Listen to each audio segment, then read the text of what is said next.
Može samo Otac pogoditi Jelene zajedno Dokić, naše podelimo. teniserke, takođe je osuđen. Vrlo brzo i vrlo efikasno. Ono što vi treba da shvatite da to nije dozvoljeno. Vi ne možete nikome da pretite, to nije pesmica, to je pretnja i pretnja je krivično delo. Vaša priča, relativizacija vašeg suđenja, to je nešto sasvim drugo. Ja potpuno razumem vaš demagoški nastup gde u ovoj zemlji ima pravedno suđenje bez političkog pritiska, to je jedna druga priča, ali vi treba da shvatite da u ovom društvu mora da postoji više tolerancije. Slažem se. Znači, nemate pravo apsolutno nikome da pretite, da ga gađate kamenjem, da mu zabranjujete. I ja sam barem 1000 puta, dozvolite mi, ajde u ovoj emisiji da i to kažem što sam rekao i napisao 1000 puta.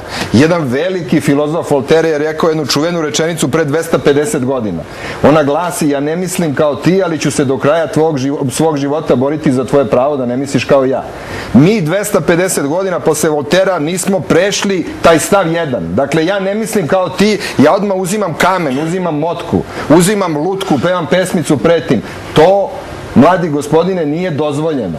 A kako biste vi sada mogli iz te faze 1 da pređete u fazu 2, da se borite za pravo Brankice Stanković da ne misli kao vi, ili za pravo neke manjinske grupe, neke gej populacije, ili nekoga ko nije pravoslavac, ili je marsovac, ili eskim? Kako biste vi svoj život posvetili tome, ako uopšte shvatate o čemu govorim, da se izborite za tuđe pravo da bude drugačiji i različit od vas? To je jedna velika tema. Ja vas vrlo dobro shvatam što govorite, možemo pričamo na 5 jezika ako hoćete, da bi ja vas bolje, da vi mene razumete. Dozvolite nekome da bude različit. Ali ja samo vama da kažem jednu stvar. Podredite svoj život u plemenitom cilju, da se vi zalažete da on može mirno, civilizovano, bez ikakve brige za sopstveni život, da ne misli ono što vi mislite i doživećete, verujem, kao i svaki normalan čovjek, jednu revolucionarnu promenu u svom životu, u svojoj psihi, u svojoj svesti i u svojoj duši. A vi stvarno mislite, ja sam rođen u centru Beograda, moji roditelji su rođeni u centru Beograda, vi stvarno mislite da sam ja neko ko ne dozvoljava nekom da misli drugačije?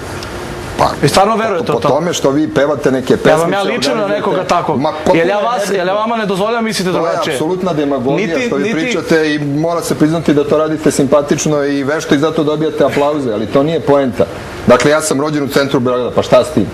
Pa ja vas pitam... Da li vam ja ličim? Pa vi meni ne ličite ni na šta. Znači, ako ste vi počinili neko delo, to delo će biti procesuirano i bit će, ne u tom smislu ni na šta pežorativnom, nego nemam nikakav doživljaj vas. Vi meni ličite na jednog čoveka iz vlasti... Ne ličite na ovo ni na ono, ali... U principu, počinili ste delo, idete na sud. Pa tamo se sudi, osuđeni ste, niste osuđeni. I to je ono za što se vi zalažete. Ja samo kažem da moje delo nema elementa krivičnog dela. Neka ti 20 huligana idu u zatvor. Neka ti koji su pevali, skandirali, moraju da znaju da to nije dozvoljeno. Dobro. I da je to krivično delo i zato treba da se odgovara. To je vaša teza, vi ste se za to zalagali. Dobro, ja sam vas saslušao, ako mogu ja samo da vam odgovorim. Pustite sudu da utvrdi jeste li krivi ili niste. Ja sam to i rekao. Ja nemam nikakav stav da li jeste ili niste. Ja sam to i rekao. Ali vam kažem kao građani Srbije, ja bi pre voleo sada, kao građani Srbije, a vi se zapitajte sad stvarno, eto ja sam huligan, ja sam razbojnik, kriminalac. Vi se zapitajte. Ne, ja kažem, vi se zapitajte, kad je ja građanin Srbije, a nisam jedini, mnogo ih je, pre bi voleo da mi sude u Ugandi, nego u Srbiji, da ništa ne razumeš šta mi pričaju. I samo mi kažu toliko si dobili šta već, neko obrazloženje, da bi pre to voleo. A vama samo kažem, znači nemojte mi stavljati reči u usta, ja nijednog trenutka nisam rekao da nekom treba pretiti, ja sam protiv toga. Znači ja sam tu pesmu prekinuo. Ja sam protiv bilo kakvih što se tiče, znači neko ako misli drugačije, neka misli drugačije, to je samo njegova stvar i njegov problem. Niti ja ću nekog da mu pretim, niti ću da pozivam nekog na linč zato što misli drugačije. Znači nemojte mi stavljati reči u usta. Ali to su radili ljudi oko vas, čiji ste vi vođa, čiji ste lider. Nije Radovan Karadžić nikog ubio, nije Slobodan Milošević nikog ubio, nije nijedan policijski general i vojni nekog ubio. Vi stvarno mislite da su navijači isto što i vojska? Postoji nekakva odgovornost. Pa da, postoji komandna odgovornost u vojsci. Ovo nije vojska, mi smo navijači, pesme, navijanje. Pustimo neka radi svoj posao, to je sve. To je vaša ideja i neka individualizuje vašu odgovornost. A to me vi zovete vođom. I gospodin sada. Dobro, vi zvanično... Običan navijač Partizana. Najnormalnije. Vođa ne postoji. Koliko, prvo navode, ovo je vođa, koliko vođa onda ima po vama? 700.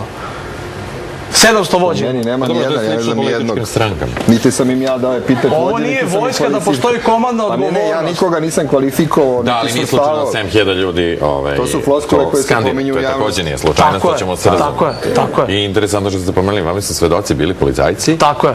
a nisu vam bili svedoci vaši kolege navijači. Bili su i među ostalima su bili kolege navijači koji su takođe rekli da nisam peo i da sam prekinuo pesmu. A 9 policajaca je došlo i reklo da nisam peo pesmu. Razumete to? Odlično, pa. Onda je to super pravosuđe. Super. Zašto biste vi da idete u Ugandu, onda da on se tamo Pa zato što sam sudi, da osuđen. ne razumete? Zato što sam osuđen. Gospodin Sariću, da li su postoji klubovi apelacioni sud, krivi Vrhovni sud. Pa ja zato i kažem da dalje ne pričamo o tom mom slučaju. za ponašanje Ostavimo sudovima radi svoj ili posao. kako god bismo nazvali sve ono što sledi sa navijačima? Pa opet idemo, mislim, prvo smo skrenuli sa teme mnogo. Da. Nismo, na pravoj smo temi. Ne, mislim skrenuli da smo sa skrenuli. teme mnogo, jer mislim da prvo postoje sigurno operativna saznanja i da su postojala i da je policija dobro reagovala, da nije napravljen veći haos. Znači, ne mogu da tvrdim sa onim, da raspolažem sa nekim informacijama kao novinar koji ima sigurno bezbednosne strukture u ovoj zemlji. Kao što verovatno većina građana na Slaviji zna odakle su kamenice koji ih ubacivao, jer su videli prošli. Tako 100% zna i BIA. I nemojmo da mislimo da to neće biti sankcionisan. Mi ovde pričamo kao da neće ništa se dogoditi sutra ili preksutra. Ja sam ubeđen da će ovde biti i sankcija za one koji su napravili. Gde ih očekujete? U kojoj strukturi? Očekujem da će u ovom slučaju biti sankcionisani podstrekači i organizatori.